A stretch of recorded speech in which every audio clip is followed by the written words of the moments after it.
I can hear you, Phil. Okay, John could not, and apparently that's him, not me. Okay.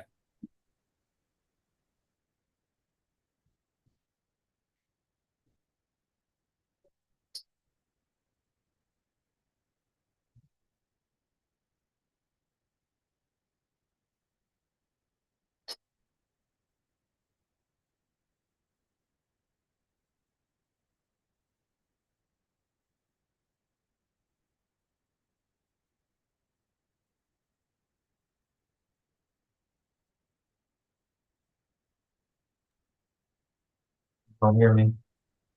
I can now. Yes, sir.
Hey, good morning, everybody.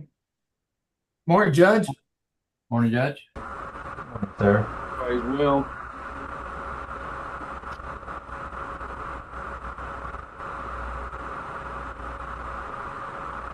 Feedback.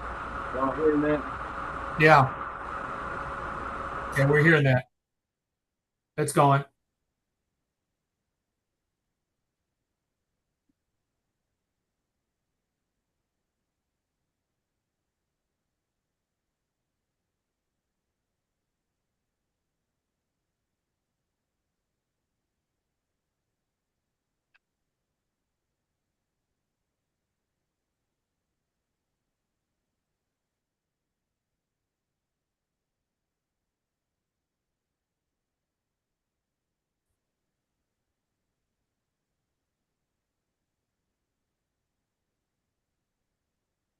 Scott, do we have Mayor Jenkins or Superintendent Parker with us? No, sir. I don't see either one of them. He,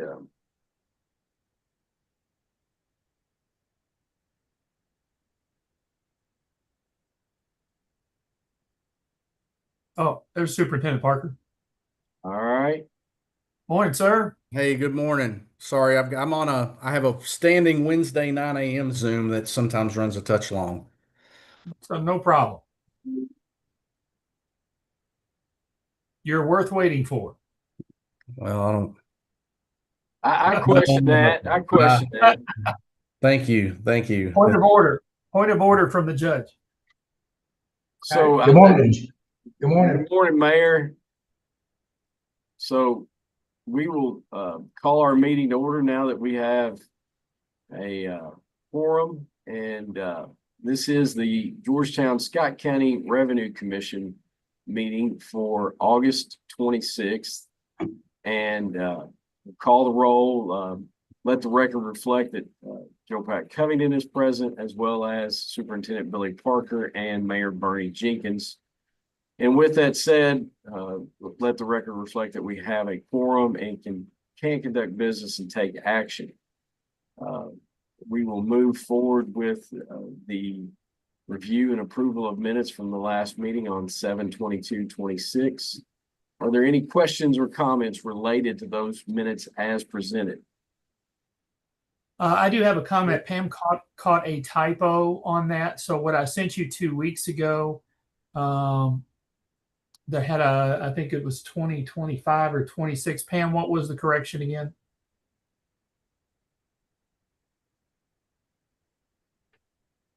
Scott, she doesn't have a microphone.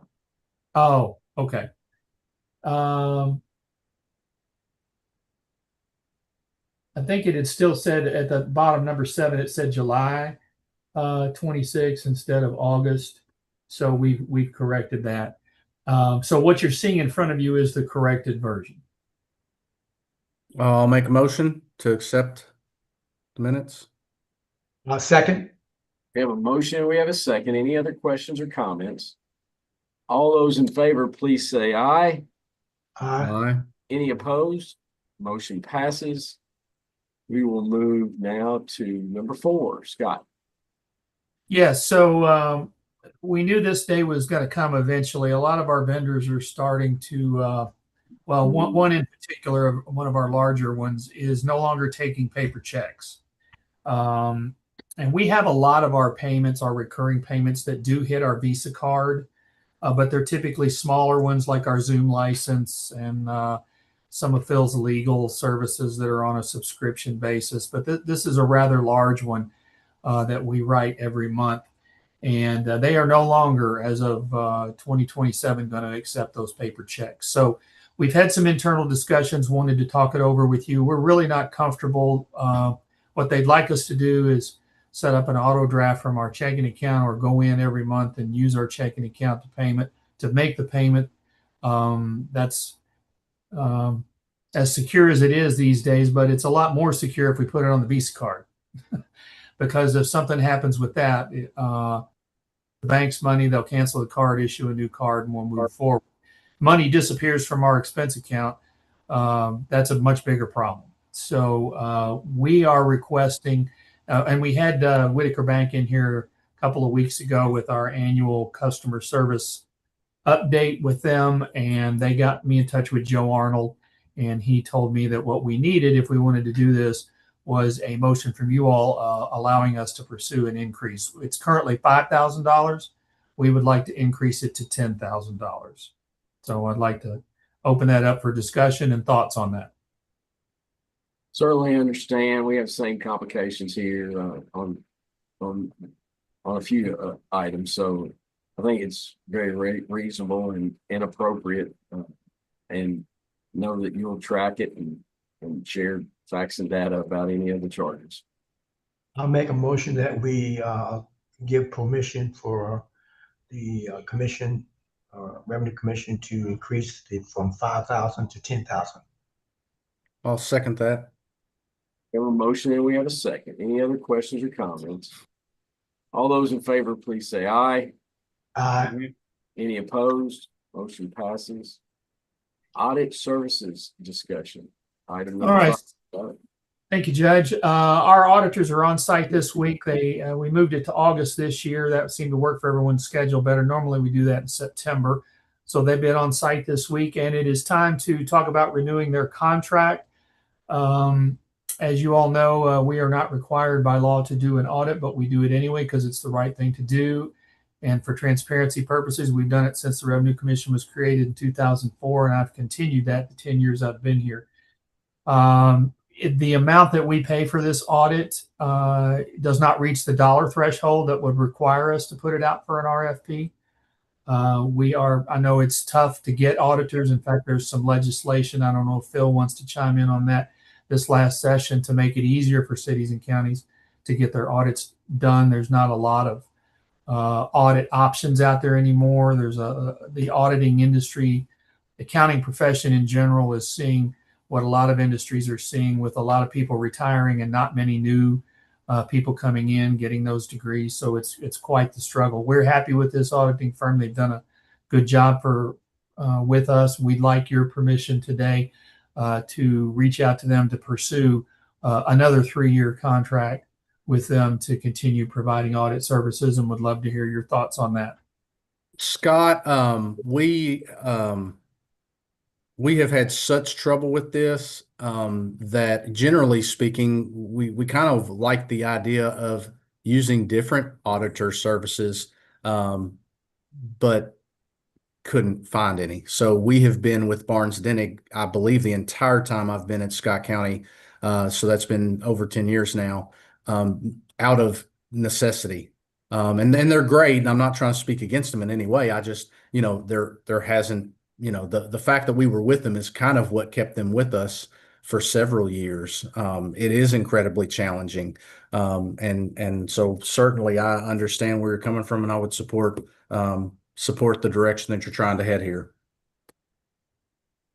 I will second. That's a motion. I'll second it. Well, that was my question, Mayor. I'll make that, to make it official. I will make a motion that we authorize Scott to pursue a 3-year contract with the auditing firm that he's currently using. I second that. And we're having the same issues. Some of our council people want to have a different set of eyes on things. And, from my finance director, she said it's just hard to find people. Like you said, people not going into this business anymore. And sometimes, if they're a good company, you're better off sticking with them. At least they know what your agency is about, and you know what they're doing. So, that's a good idea. Yeah, something we're all struggling with, and the 3-year rule kind of came about back in the early 2000s with the Enron, Arthur Andersen accounting scandals and things of that nature. My personal opinion, I don't think there's any magic in 3 years. I think there is some validity to maybe having fresh eyes, but our experience, because of the staffing issues, we've got fresh eyes even using the same auditor, because and sometimes some of the support staff is different anyway. But I also am of the opinion that there's more value in using someone who has done your audit for a number of years. They know your book of business, and frankly, if there was anything going on untoward, they would be more likely to find it because they know your book of business, as opposed to somebody who's only been doing your audit a year or two. So we appreciate that, and we will put that into play and be coming back to you with a contract at some point for you to approve that as well. Do we need a vote on that, or is it just a discussion? I didn't know. That's a Phil question. I think we probably should have a motion to go to just have us pursue a new contract, as you worded it, Superintendent, with our existing auditor. And I had already seconded it, so. We got a motion, we have a second. Any other questions or comments? All those in favor, please say aye. Aye. Any opposed? Motion passes. Phil, do you have any other comments? No, that's fine. Thank you, Judge. The again, if in fact any contract does come to fruition or close to that, as Scott mentioned, we would be coming back to you for approval of that anyway. So I think what you've done is just fine. Thank you. Absolutely. Item 6. Scott. We have only one penalty and interest abatement this month. It is a denial. It is for $75 in penalty abatements, late filing penalties. You can see city, county, school, each is $25 on this. This particular taxpayer is requesting this for net profit tax year 2025. There was a net loss reported, so there was no tax that needed to be paid. But on the form, the abatement request, the taxpayer checked the box indicating Revenue Commission advice or error as the reasonable cause for the abatement. However, in the written narrative, the taxpayer makes no mention of Revenue Commission advice or error. Instead, they indicate that they are located out of state and that they rarely perform work in Georgetown and Scott County. They also indicate that they were unaware that they needed to file a local net profit tax return. This was puzzling to us, as they have filed a Revenue Commission net profit tax return in 2024 for tax year 2023. So they further added that there were some complications in their business.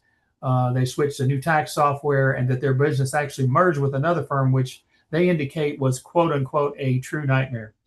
Per Revenue Commission policy, unfortunately, this does not qualify as a reasonable cause for abatement, as those factors are well within the control of the taxpayer. Our recommendation is to deny this abatement request in the amount of $75. Our local ordinances, regs, forms, instructions, and FAQs, all of which are available 24/7, 365 on our website, are there to assist taxpayers and tax professionals with understanding and complying with all of our local tax filing requirements. All are published and readily available. Information is very clear in communicating that a net profit return must be timely filed every year, even if no net profit tax is reported. Further, by law, the burden's on the taxpayer to do their due diligence in advance of tax filing deadlines in order to remain compliant, and more importantly, to maintain a valid business license and avoid costly payments of penalties and interest. So the taxpayer, as always with these denials, they will be further informed that they are welcome to submit additional relevant, pertinent, applicable information, and the Revenue Commission would be happy to reconsider this decision.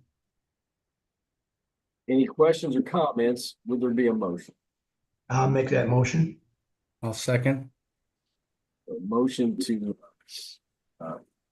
support the recommendation for denial from staff. So we have a motion and a second. Any other questions or comments?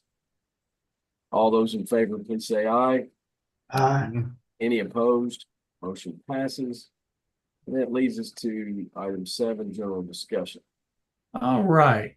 So general discussion, we do have one cabinet for economic development report to share. This is good news here. I'll put it up on the screen. This is from the website for the Cabinet for Economic Development. Universal Piping Industries, LLC, has preliminary approval for a KBI project here in Scott County.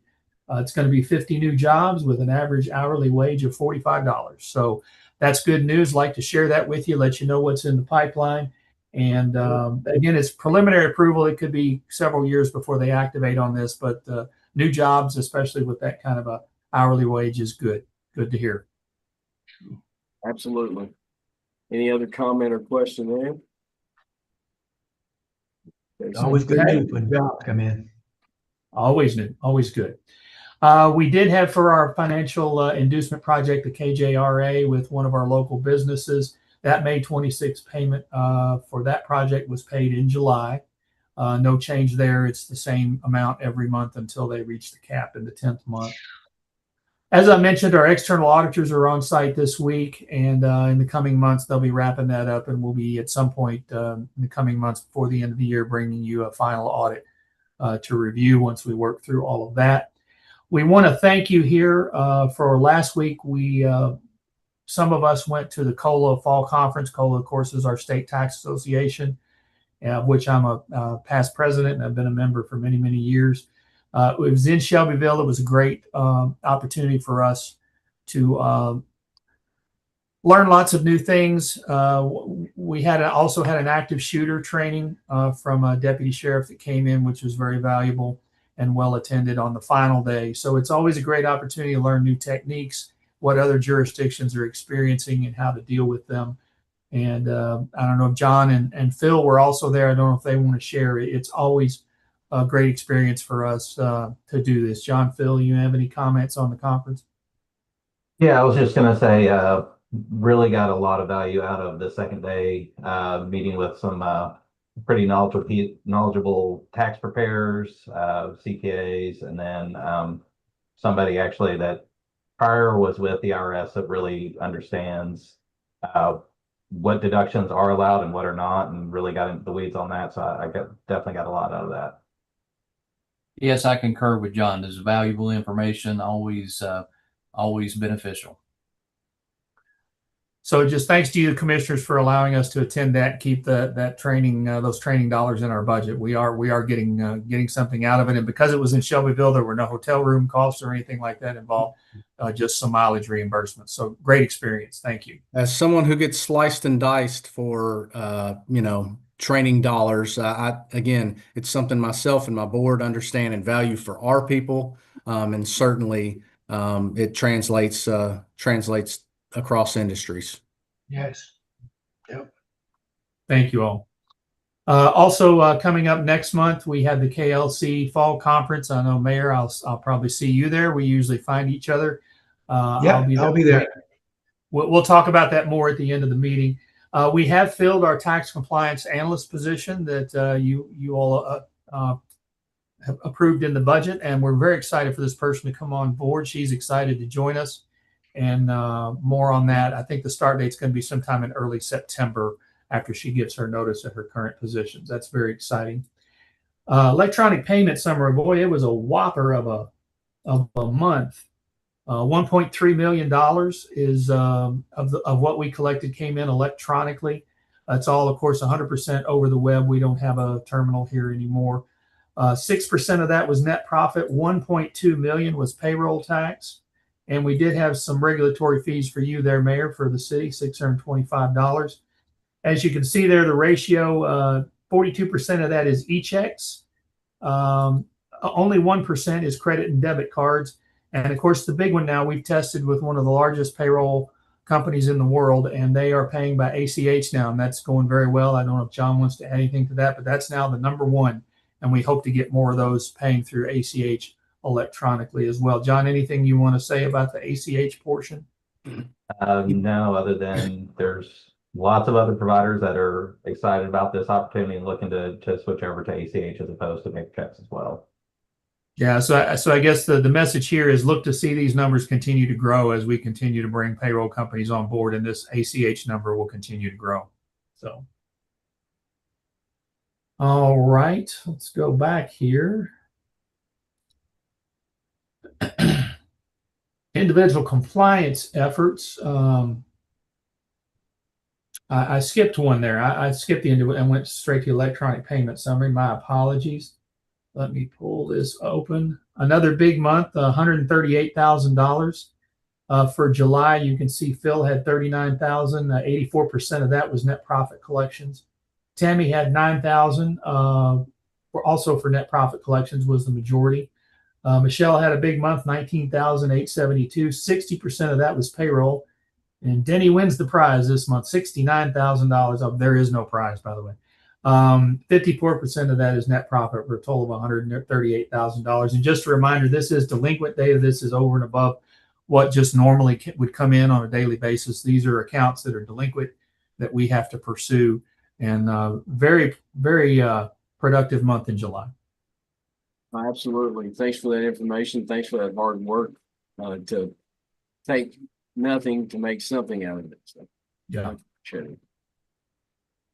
The monthly collection stats below. July was not a good month. We're way down, and you can see there the city, county, and school split. Since it's the first month of the new fiscal year, I'll go straight to the quarterly stats. You can get a better idea. The reason is because on July 16th, 2025, in the last fiscal year, we got a $7.425 million net profit estimated payment that we did not get this year.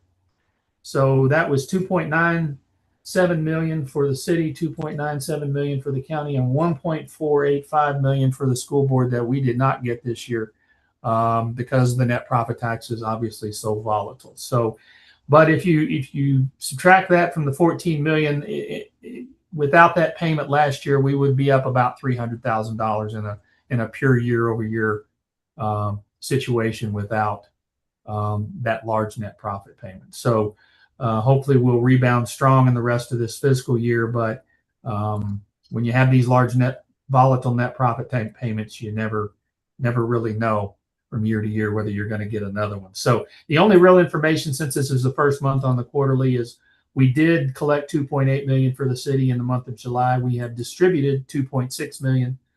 Judge, for the county, that's numbers 3.4 million, and we have distributed 3.2 million. And superintendent, for the school board, that is 918,000 collected, 889,000 distributed. Any question on any of those numbers? No, sir. Thanks, Scott. I have a question. And, Yes, sir. we talked about and I noticed in talking with Stacy, my finance director, we've seen a decrease in the occupational money that we're receiving. And so, and I think she informed me that retirement of some of these people, like at Toyo, some of the big people that are retirement and business closing and so on, or people downsizing. Is that pretty much why that occupational revenue is kind of going down? Because we usually would get somewhere budget around 9%, and we think right now I think she budgeted like 5 or 6%, which is a big decrease over the period of time which we used to get a large amount. So is that close to why this is happening? That could be part of it, John. And you're a little closer to the data on this. I don't know if you want to chime in on this. Oh, we have had in looking at these year-over-year collections, also in talking with Jack Connor as well on some of this. Some of the last year's collections were skewed because of the disaster declaration. So when you're comparing this year and last fiscal year, the last fiscal year, a lot of the revenue that we would have normally received in April didn't come in till November. So, you're seeing year over year some skewing there because the normal cycles, when you're looking at it fiscal year over fiscal year, are disrupted. We saw this same thing happen with during COVID in 2020. The tax deadline was moved from April to May and then ultimately moved to July. And so what we would normally get, even it also affected October, because then the folks that file an extension, they have until October 15th. But last year, because of the disaster declaration, I think the date was November 3rd. So even that, later in the year was skewed. So, John, is there anything I'm leaving out regarding the mayor's question? No, I'm nothing's really coming to mind that's jumping out. I was trying to go back and see if I had any kind of notes on anything that I was seeing when I was going through some of these numbers. I know in the opening conference with our auditors this week, we talked about some of our larger employers, and actually some of those are increasing. We've seen some marginal increases in those. Now that could be, annual raises depending on when those come out for that particular employer. But we're actually seeing a little bit of an increase there. Anything else really jumping out, John, other than these large net profit payments? So Scott, No, nothing on the payroll side. I will work on digging into those a little bit deeper and see if I can't maybe pull a sampling of some of the ones that were higher in previous years and start looking a little bit more at their reconciliations to see if there's any, large long-term employees that have large payroll that may have retired, or maybe it is one of those where companies switch between payroll providers are not quite capturing the rates just right, and you should be able to go back and identify those if that's an issue as well. Yeah, we'll dig into that, Mayor, a little bit more. And I've always for years worked very closely with Stacy, and we'll get some more concrete answers for you. Judge, I think you had something. And from time to time being impacted on a monthly basis when a significant employer might not submit two payments in a month and it bleeds over into the next month. That has skewed our data as well on a month to month. Now that usually evens out in quarters and over the year. Is that accurate for us? Yeah, yes, Judge. And you and I have talked about this. I'm glad you brought this up, because I also brought that up to our external auditors this week, and they didn't have any good answers either as to why these payroll firms do this sometimes. But when you have a large employer that normally payroll comes in around the 15th of the month, that's when we put it in the deposit. You see the daily deposits, it's the 15th, 16th, 17th, depending on how the month falls. But then our system for filing for payroll is structured so that on the last month of the quarter for quarterly filers, you have an extra 15 days. It's not due till the 30th of the month instead of the 15th of the month. It's because you got 3 months worth of payroll to put together. But for monthly filers, they have to file every month. So it makes sense they would file around the 15th. And this large employer in particular we're talking about is one of those. But they switched payroll providers a few years ago, and it's been kind of a hot and cold thing. They'll do it 15th of the month for a while, and then they'll stop and they'll take advantage of that last two extra weeks they get. And what we don't understand is, yeah, you're giving yourself 2 extra weeks in that month, but then the next payroll is due in 2 weeks after that. And then the next payroll is due in 4 weeks after that. And then the next payroll, then you're going to give yourself 6 weeks. So it's not really sure what they're gaining unless it's just the float of the payroll and distributing. I don't know, but our auditors couldn't make heads or tails of it, because functionally it would make more sense to just do it at the same time every month, because you may be giving yourself 2 weeks one month, but then you're shorting yourself 2 weeks in the following month. So what are they gaining? We can't figure it out. And Right. Thank you, Scott. in the last 24 months, that's maybe happened 4 times, 5 times. I mean, Yeah. So look, and it's just something to watch, and it does skew your month to month numbers, but usually evens out quarterly on an annual Well, basis. it creates cash flow issues, and that's why when it happened last time, and normally the large deposits happen the first half of the distribution, and the smaller one is the second half. That was flipped.